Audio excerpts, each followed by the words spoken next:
95वी जयंती आपण या ठिकाणी साजरी करतोय. छत्रपती शिवाजी महाराजांना जन्माला येऊन 395 वर्ष झाली.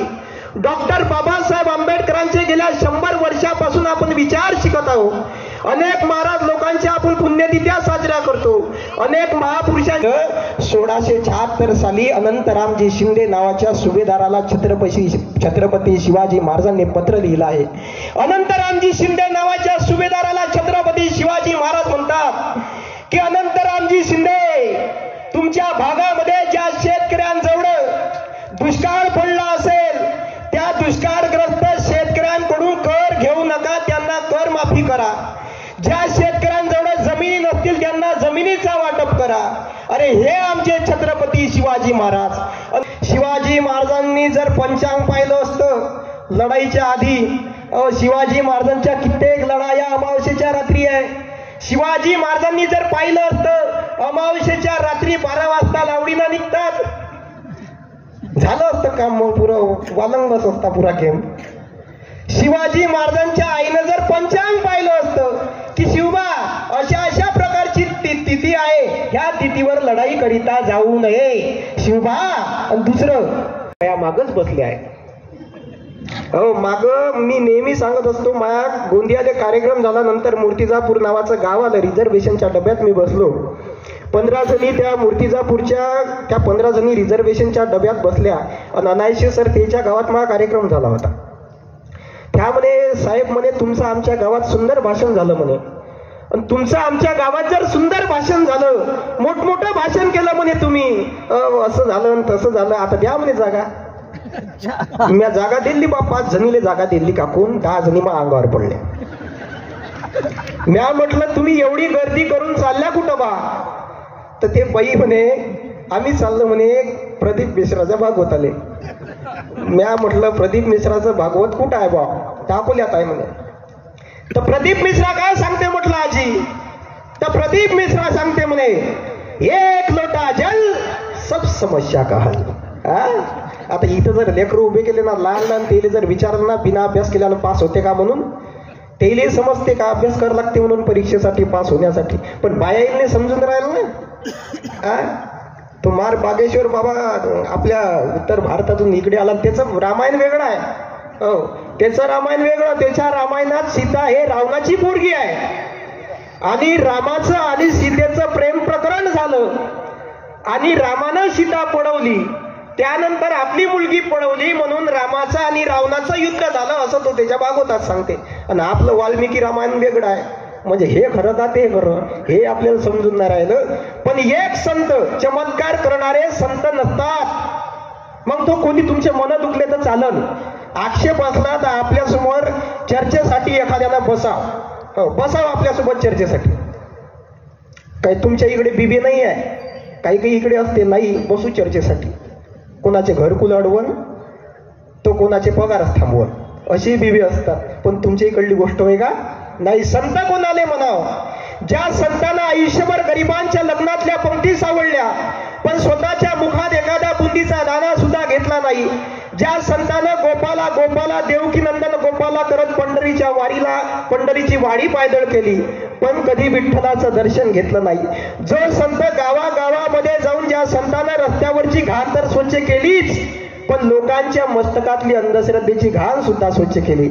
आणि आपल्या कीर्तनाच्या माध्यमातून लोकांना सांगितलं की बाबा रे कसे भाजी तुम्ही, अरे डोकसा आहे, डोक्यात बचबचा ऊ आहे, नाक आहे शिंबूड आहे, पोट आहे पोटात घाण आहे, डोळ्यात चिपडा आहे. आणि देवाले का एवढं रिकाम पण आहे का जे तुमच्या अंगात आले?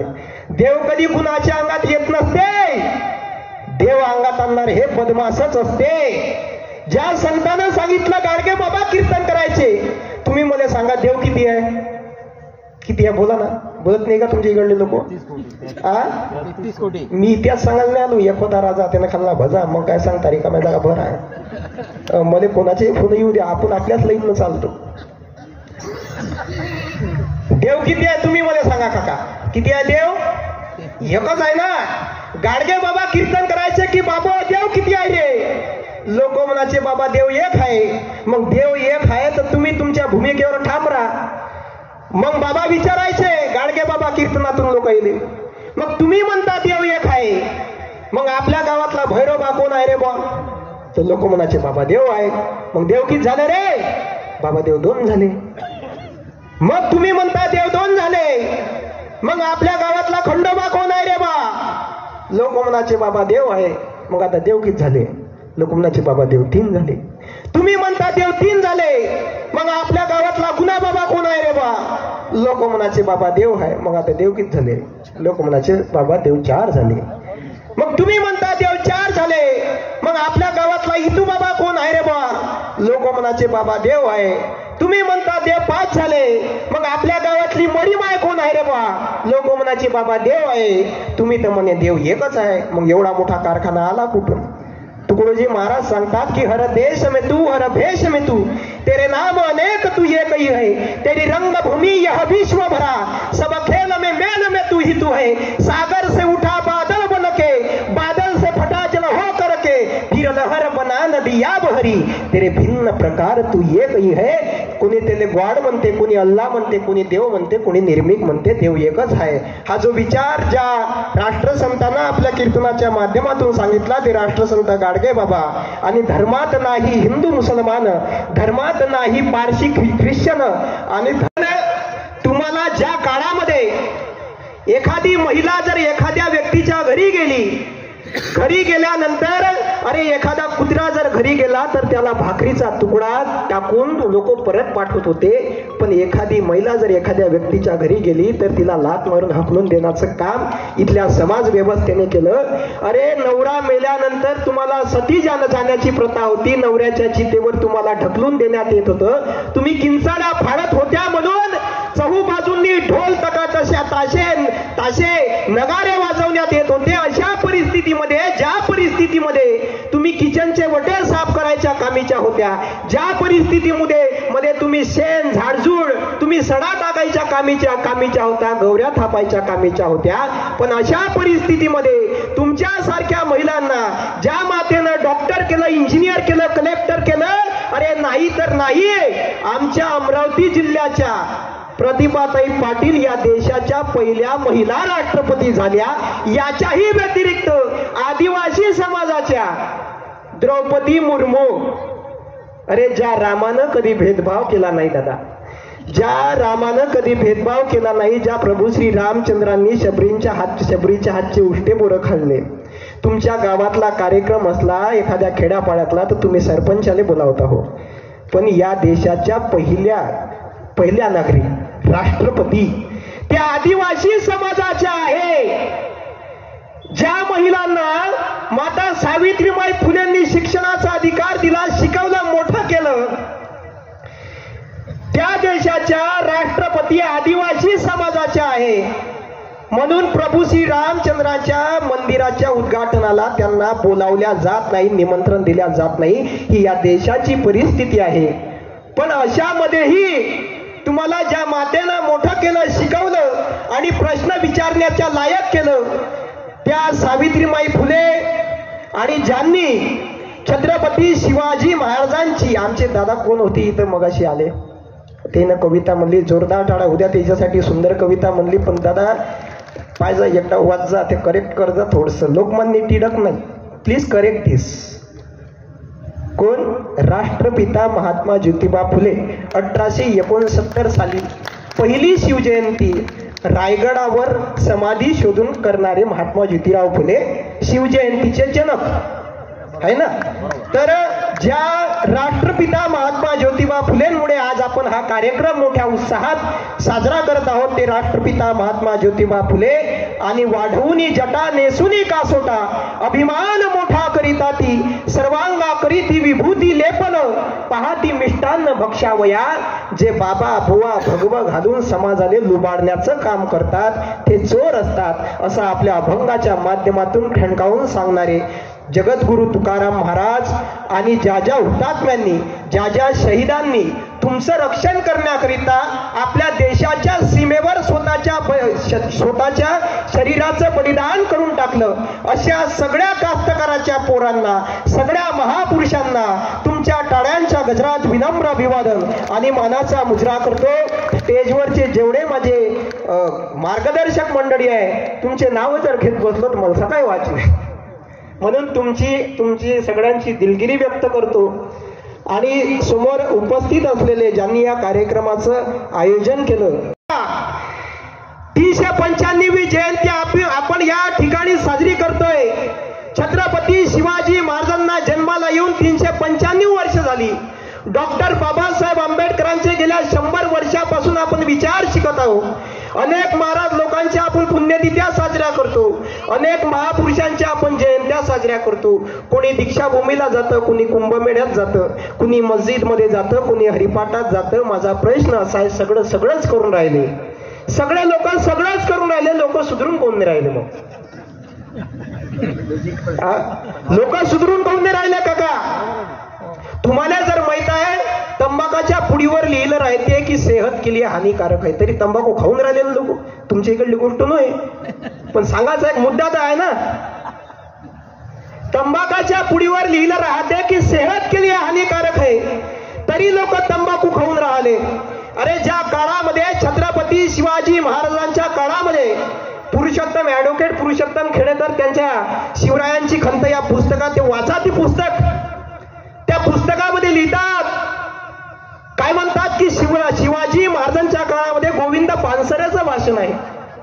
ज्या छत्रपती शिवाजी महाराजांच्या काळामध्ये एकाही शेतकऱ्यानं आत्महत्या केली नाही, ज्या शिवाजी महाराजांच्या काळामध्ये एकही शेतकऱ्यांचा मोर्चा निघाला नाही, ज्या शिवाजी महाराजांच्या काळामध्ये शेतकऱ्यांजवळ जमिना नव्हत्या काका, जमिना नव्हत्या ना, म्हणून शिवाजी महाराजांनी शेतकऱ्यांना जमिनीचा वाटप केला.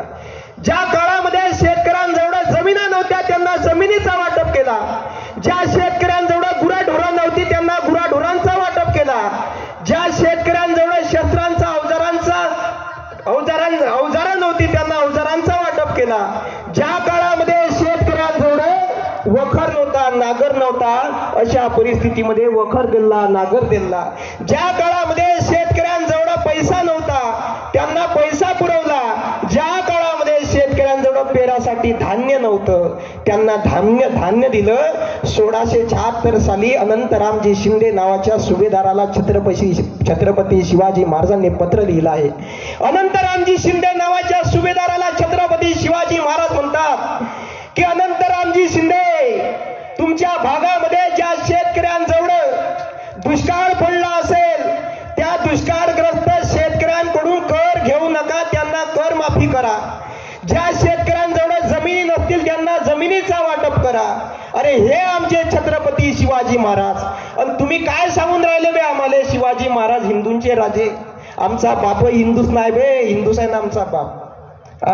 2 एकर शेती माझ्या बापाजवळ आहे राजो, माझ्या हृदयाची तडमड आहे. ज्या शेतकऱ्यांजवळ 2 एकर शेती आहे ना काका, चॅलेंज आहे, 100 रुपयाचा स्टॅम्प पेपर 500 रुपयाचा झाला, डंके की चोट पे नाही, आपले मुख्यमंत्री साहेब म्हणतात. 100 रुपयाचा स्टॅम्प पेपर 500 रुपयाला झाला, त्या 100 रुपयाचा स्टॅम्प पेपर 500 रुपयाला वर झालेल्या स्टॅम्प पेपरवर लिहून देतो. इथून ज्या शेतकऱ्यांजवळ 2 एकर शेती आहे, ज्या शेतकऱ्यांजवळ 2 एकर शेती आहे, इथून 5 वर्षानं चॅलेंज आहे आपलं, चॅलेंज, तुमच्या जवळ तुमच्या जमिना राहणार नाही. मग उतरा तुम्ही. हिंदू खतरे में है, मुसलमान खतरे में है. चोर बनवताय आम्हाला, लबाड हो. अरे सोयाबीनचं उत्पन्न झालं दादा, आधी काय नेत होतो, नागर नेत होतो मी, महाविकास आघाडीचा प्रचारक होतो. यावेळेस काही लोक म्हणते तुम्ही गेलेच म्हणते पक्षात. आता पक्षात गेलो नाही मी, पण जिथं जास्त संख्या असते तिथं जर एखादा नेता आला तर 10-20 हजार लोक असतात. मग तिथं कास्तकाराच्या पोराची भूमिका गेली पाहिजे. याच्यासाठी मला शरद पवार साहेबांचा फोन आला, त्यांच्या पीएनं मला फोन केला. पवार साहेब सुप्रियाताई माझ्यासंग बोलल्या की तुम्ही आमच्यासोबत 2-3 सभा करा. मी त्याच्यासोबत महाविकास आघाडीच्या सभा केल्या. मी नेहमी सांगितलं शिवाजी महाराजचा इतिहास सांगून राहिला नाही, तुम्ही म्हणा हा कास्तकारावर बोलून राहिला. हा शिवाजी महाराज हे शेतकऱ्यांचे कैवारी होते, लक्षात ठेवा. तुम्ही मला सांगा 2008 मध्ये सोयाबीनचा भाव 4000 रुपये होता काका. तेव्हा आपण वाई माराले नागर नेत होतो, नागर नेत होतो वाई माराले. 4000 रुपये सोयाबीनचा भाव होता. आता किती आहे सोयाबीनचा भाव? 3200 रुपये हमी भाव. 4893 रुपये हमी भाव दिला. कृषी मूल्य आयोगाचे अध्यक्ष पाशा पटेल जैन शेतकरी दिंडी काढली आमच्या मुख्यमंत्री साहेबांसोबत 2012ले. बरोबर आहे, 12च ना? 2012ले शेतकऱ्याच्या सोयाबीनला 6000 रुपये भाव भेटला पाहिजे. त्या कृषी मूल्य आयोगाच्या अध्यक्षानं पाशा पटेलानं मार छाती ठोकवून शेतकरी दिंडी काढली. आता त्याच पाशा पटेलानं केंद्र सरकारले पत्र लिहिलं, 15% सोयाबीनवर नफा द्या शेतकऱ्याला. एका क्विंटल मागं 4 ते 4,500 रुपयाचा खर्च येऊन राहिला. तुम्ही हमी भाव देता 4800 रुपये. अबे 15% जर नफा दिला असताना आम्हाला तर आमचा शेतकरी सुजलाम सुफलाम झाला असता. तुम्ही काय आम्हाला 1500 रुपये देता बे? आमचा शेतकरी कृषी प्रधान देशाचा राजा आहे, बळीराजाचा वारसदार आहे, छत्रपती शिवाजी महाराजांचा मावळा आहे. तुम्हाला पगार दिला असता आम्ही. आमचा शेतकरी जर तुम्ही सुजलाम सुफलाम केला असता. आता एवढंच नाही, 2008 मध्ये सोयाबीनचा भाव 4000 रुपये होता. नागर नेत होतो वाई माराले. 2024 सुरू आहे, 8500 रुपये यांनी नाफेडचा भाव ठरवला. आता किती? थांब रे थोडसाकडे. 8500 रुपये यायनं हमी भाव दिला. आता हमी भाव दिल्यानंतर आता का वाई माराले आम्ही नागर नेतो का?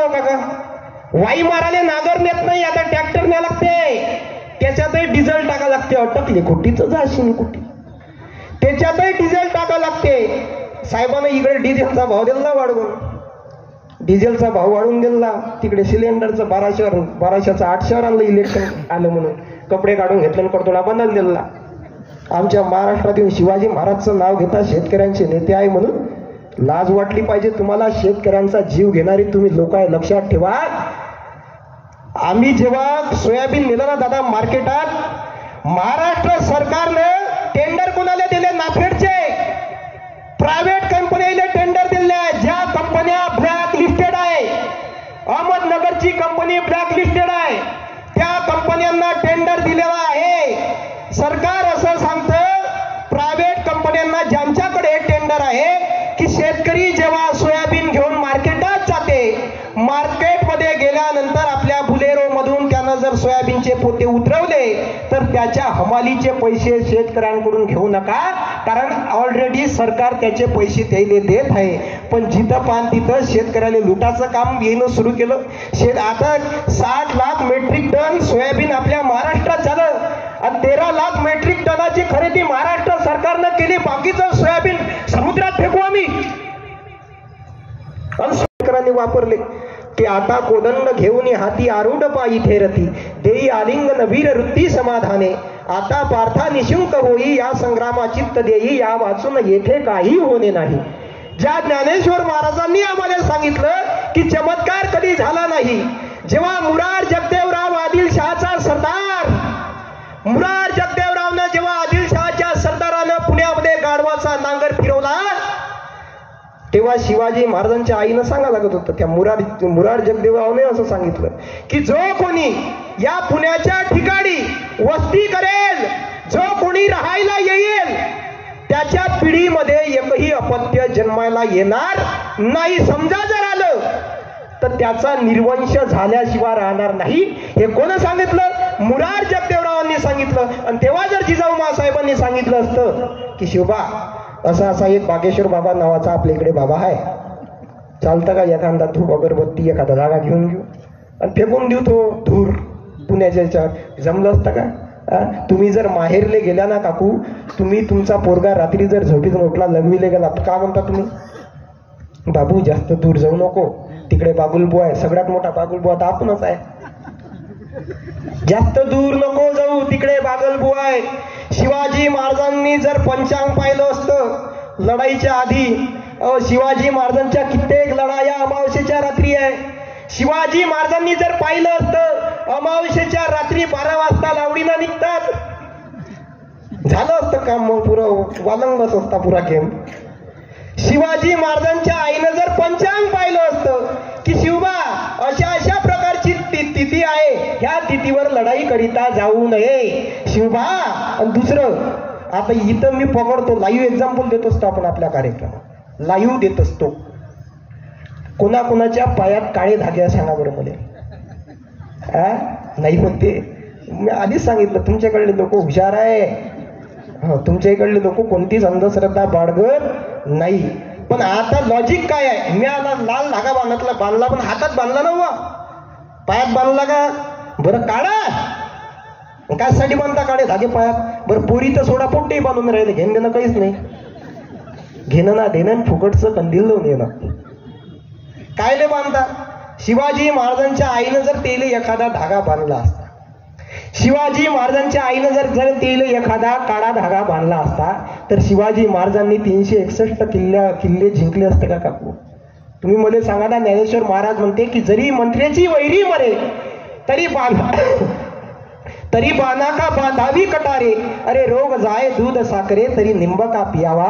जर मंत्रानं संत्रानं लोक मेले असते, कर्णीनं लोक मेले असते, कर्णी मुठी सियाय बा, कर्णीनं जर लोक मेले असते, येले खोकला होते त्याला हे होते, त्याचा पाय लंगडा होते, छिव टाकल्यावर असं होते. कर्णीनं जर लोक मेले असते, मंत्रानं संत्रानं जर लोक मेले असते, तर शिवाजी महाराजांना हातामध्ये तलवार घेण्याची गरज काय पडली असती का? जर कर्णीनं मंत्रानं संत्रानं लोक मेले असते, तर प्रभू श्री रामचंद्रांना हातामध्ये धनुष्यबाण घेण्याची गरज काय पडली असती काका?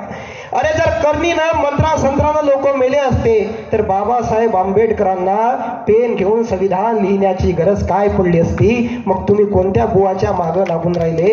आता तुमच्या याच्यात सांगू तुम्हाला, मला भागवत जमते, कीर्तन नाही जमते, पुढच्या वर्षी ते करतो. जेव्हा रामाचे भाऊ लक्ष्मण येले, कोणता बाण लागला? शक्तिबाण. जेव्हा रामाचे भाऊ भगवंताने कधी मानवीय नीती नाकारली का बाबा? भगवंताने डॉक्टरचा सहारा घेतलाय, ते तर भगवंत होते बा. जेव्हा रामाचे भाऊ लक्ष्मण येईले शक्तिबाण लागला, तेव्हा प्रभू श्री रामचंद्र देव होते ना. मग प्रभू श्री रामचंद्रांनी टाकला असता एखादा मंत्र, लक्ष्मण लगेच बरे झाले असते, झाले नसते का बरे? पण प्रभू श्री रामचंद्रांनी सांगितलं की कोणाला बोलवा? वैदाले बोलवा. वैद कुठून बोलावला? त्या लंकेतून, दुश्मनाच्या घरातून बोलावला. तो वैद आला, हा काळचा वैद, त्यानं एखादा मंत्र टाका लागत होता. त्यानं काय सांगितलं की सूर्योदयाच्या आधी असं संजीवनी नावाचं पर्वत आहे, त्या संजीवनी पर्वतावर अशा प्रकारची दर्जावरून ठेवण्यात आलं. ज्या छत्रपती शिवाजी महाराजांनी केडशीच्या याकूत बाबाला 353 एकर जमीन हे कशासाठी दिली? दर्गा बांधायसाठी दिली. ज्या छत्रपती शिवाजी महाराजांच्या काळामध्ये विजापूरवरून आलेले 300 पठाण मुस्लिम समाजाचे ते छत्रपती शिवाजी महाराजांच्या सैन्यामध्ये सामील झाले. 300 मुस्लिम पठाण सैनिकांचं नेतृत्व करणारा खंडोजी बल्लाळ हा हिंदू समाजाचा होता काका. तेव्हा कुठलाही जातीभेद त्या लोकांनी केला नाही. ज्या छत्रपती शिवाजी महाराजांनी कलम 41 न कलम 48 वाचा, एकदा संविधानाची कलम 48 वाचा. त्या संविधानाच्या कलमेमध्ये सांगितलं, बाबासाहेब आंबेडकरांनी सांगितलं, बाबासाहेब आंबेडकरांनी वाक्य का बरं म्हटलं माहित आहे का? की मला संविधान लिहिण्यासाठी कुठल्याही प्रकारची अडचण गेली नाही, कारण शिवाजी महाराजांचं स्वराज्य माझ्या डोळ्यांसमोर उभं होतं. त्याचं कारण एक आहे की जेव्हा संभाजी महाराज जन्मायला आले, काका, तेव्हा संभाजी महाराज पालथे जन्मायला आले. छत्रपती संभाजी महाराज पालथे जन्मायला आल्यानंतर हे लोक म्हणायला लागले, जे धागेदोरेवाले आहेत हे म्हणायला लागले की संभाजी महाराज पालथे जन्मायला आले, अशुभ झालं. अशा काळामध्ये छत्रपती शिवाजी महाराजांनी विद्रोह केला आणि ज्या लोकांनी सांगितलं की छत्रपती शिवाजी महाराज पालथे जन्मायला आले म्हणून अशुभ झालं, त्या शिवाजी महाराजांनी त्या लोकांना सांगितलं की शिवाजी माझा पुत्र संभाजी जरी पालथा जन्मायला आला असेल, पण तो दिल्लीची पातशाही पालथी घातल्याशिवाय राहणार नाही. हा वैज्ञानिक दृष्टिकोन आपल्याला शिवचरित्राने शिवाजी महाराज सांगते. आणि तोच वैज्ञानिक दृष्टिकोन डॉक्टर बाबासाहेब आंबेडकरांनी संविधानाची कलम 51 मधल्या क मधल्या ज मध्ये सांगितली. It is the duty of every Indian citizen to promote scientific temperament, spirit of humanity and spirit of inquiry. जर एखादा बुवा, जर एखादा महाराज, जर एखादा वक्ता तुम्हाला भाषणाच्या, कीर्तनाच्या, भागवताच्या माध्यमातून अंधश्रद्धा सांगत असेल, चमत्कार सांगत असेल, तर त्याच्यावर केस करण्याचा अधिकार तुम्हाला भारताचं संविधान आणि छत्रपती शिवाजी महाराजांचं शिवचरित्र सांगतं. लक्षात ठेवा. नवीन टोळी आली, हिंदू खतरे में है, मुसलमान खतरे में. 1 मिनिटात पाणी पिऊ काय? खतऱ्यात आहे म्हणून नेहमी निवडणुका लढवल्या. ज्या लोकांनी आता शिवाजी महाराजांची जयंती अहमदनगरमध्ये साजरी केली, अहमदनगरमध्ये छत्रपती शिवाजी महाराजांची जयंती साजरी केली, तर एका सत्ताधारी पक्षाच्या आमदाराचे फोटो वर लावण्यात आले, फिरवण्यात आले, कारण तो मुस्लिमांच्या विरोधात बोलतो म्हणून. ज्या लोकांनी सलमान खानला मारण्याची धमकी दिली, त्या लोकांचे, तो जो डॉन आहे, त्या डॉनचे पोस्टर शिवाजी महाराजांच्या शिवजयंतीच्या रॅलीमध्ये उभे केले. मॅडमनं सुंदर मुद्दा मांडला की पोरांनी अश्लील प्रकारचे चाळे एका कार्यक्रमामध्ये केले. आम्ही कोणत्या दिशेनं आमचा समाज घेऊन जातोय? आणि आमचं राष्ट्रसंत गाडगे बाबा नेहमी सांगायचे, दादा मी तुम्हाला आधीच सांगितलं, मी कट्टर हिंदू आहो, मी कट्टर छत्रपती शिवाजी महाराजांचा मावळा आहो, पण मी शिवाजी महाराजांचा तो मावळा आहो. दादा कधीच कोणत्या जातीला, धर्माला मी वाईट म्हणत नाही. गावाचा पाटील कोणाले म्हणते हो? तुम्हाला माहित आहे पाटील कोणाले म्हणते? सांगा बरं. पाटील म्हणजे काही लोकांचा गैरसमज आहे की एकाच समाजाचे पाटील असतात, पण जुन्या काळामध्ये ज्याच्याजवळ जास्त जमीन, ज्याच्याजवळ जास्त पैसा, तोच पहिले पाटील होता. आणि अशा काळामध्ये, ज्या काळामध्ये अस्पृश्य समाजाच्या सावलीने सुद्धा लोक वाटत होती, ज्या काळामध्ये अस्पृश्य लोक जर घरी आली, तर अस्पृश्य समाजातील लोकांनी जर घरी येऊन पाणी मागितलं ना दादा, ज्या लोकांच्या गड्यामध्ये मडका आणि कमडीला झाडू असायचा, त्या लोकांना पाणी मागितल्यावर लोक वरून पाणी टाकायची आणि ते घरातून गेल्यानंतर अख्खं घर गोमूत्रानं शिंपून काढायचे. अशा काळामध्ये छत्रपती शिवाजी महाराजांनी, ऐका, जाती धर्माचे भेद बाळगणाऱ्या चोट्यांनो ऐका एकदा, त्या काळामध्ये छत्रपती शिवाजी महाराजांनी महार समाजाच्या एका व्यक्तीला नागवाडीची पाटीलकी बहाल केली. महार समाजाच्या, हे छत्रपती शिवाजी महाराजांची धर्मनिरपेक्षता आम्हाला सांगते. आणि हे लोक सांगतात हिंदू खतरे में है, मुसलमान खतरे में है. येईन कीर्तनातून पसरवलं बा. कीर्तनातून, कीर्तन म्हणजे काय हो बा? 10 ते 15 मिनिटं घेतो मी शेवटच्या. नाही तर मला काय कसं आहे, मी जेव्हा भाषण द्यायला लागतो ना, मग किती काही मोठा मले हे आला तब्येतीचा, तर मला काहीच जाणवत नाही त्याचं. एका कार्यक्रमात मी काटोरले, माझ्या कार्यक्रमात असाच बोललो, पण कार्यक्रमात इन्कलाब जिंदाबाद म्हटल्यावर लोकच म्हणे गोविंद पोलाद जिंदाबाद, खाली पडला म्हणे. तुझे कैसे पाहू त्यास आम्ही दिन, पायरीसी होऊ दंग, गाऊनी अभंग, नाथा घरी नाचे माझा सखा पांडुरंग. ज्या काळामध्ये कीर्तन नावाच्या प्रकाराला सुरुवात झाली, आणि कीर्तन म्हणजे काय, कीर म्हणजे काढणे, आणि तण म्हणजे जे समाजातलं अंधश्रद्धेचं, विषमतेचं तण आहे, हे काढून टाकणं म्हणजे जातीभेदाचं तण आहे, हे काढून टाकणं म्हणजे कीर्तन आहे. ज्या काळामध्ये छत्रपती शिवाजी महाराजांच्या काळामध्ये शिवाजी महाराजांचे गुरु संत जगद्गुरु तुकोबाराय यांनी आपल्या कीर्तनाच्या माध्यमातून, ज्यांच्या कीर्तनामध्ये शेतकरी वर्ग, निरक्षर शेतकरी वर्ग बसायचा, आता सुशिक्षित लोक असतात तरी पेटत नाही. तुमच्या गावातली गोष्ट नाही, पण काही गावातली. आता सुशिक्षित लोक भाषणामध्ये असतात, अख्खं भाषण ऐकून जातात. 25 वर्षाचं पोरग होतं, चांगलं बोललो, काला कलुटा था, इत्तुसा था, स्टेज पे चढा ना. मी टिपू सुलतान जयंतीला गेलो होतो, तिकडली भाषा आहे. इत्तुसा तो था बोले, जब स्टेज पे चढ़ा तो काला कलुटा दिख रहा था, बोले क्या, लेकिन क्या बाता किया बोले उसने. हे प्रेम आहे लोकांचं. पण ज्या काळामध्ये शिवाजी महाराजांच्या काळामध्ये छत्रपती शिवाजी महाराजांचे गुरु जगद्गुरु तुकोबाराय यांनी आपल्या कीर्तनाच्या माध्यमातून सर्वसामान्य, साधा भोळा, निरक्षर शेतकरी वर्ग पेटून उठवला आणि त्या शेतकरी वर्गाला सांगितलं की तुम्हाला तुमची गरज आज छत्रपती शिवाजी महाराजांच्या सैन्याला आहे. अख्खा शेतकरी वर्ग जागृत व्हायचा आणि शिवाजी महाराजांच्या काळामध्ये शिवाजी महाराजांच्या सैन्यामध्ये लढण्यासाठी जायचा. शिवाजी महाराजांच्या काळामध्ये तुकाराम महाराजांनी पायकीचे अभंग लिहिले आहे की तुका म्हणे ऐसे जयाचे पाईक, बढिया तो नाईक त्रैलोक्याचा, ज्याच्या जवळ असे मावळे आहे तो जगाच्या इतिहासातला सर्वोत्तम राजा.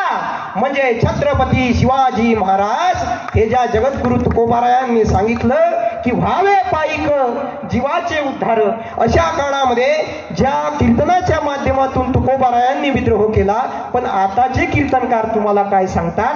तुकडोजी महाराज राष्ट्रसंत गाडगे बाबांनी सांगितलं की बाईले देवाचं व्यसन आणि माणसाले जर दारूचं व्यसन असलं तर अख्खं घर बर्बाद झाल्याशिवाय राहणार नाही, हे गाडगे बाबांनी सांगितलं. आता तुम्ही मला सांगा, देवाची भक्ती करणं वाईट आहे का?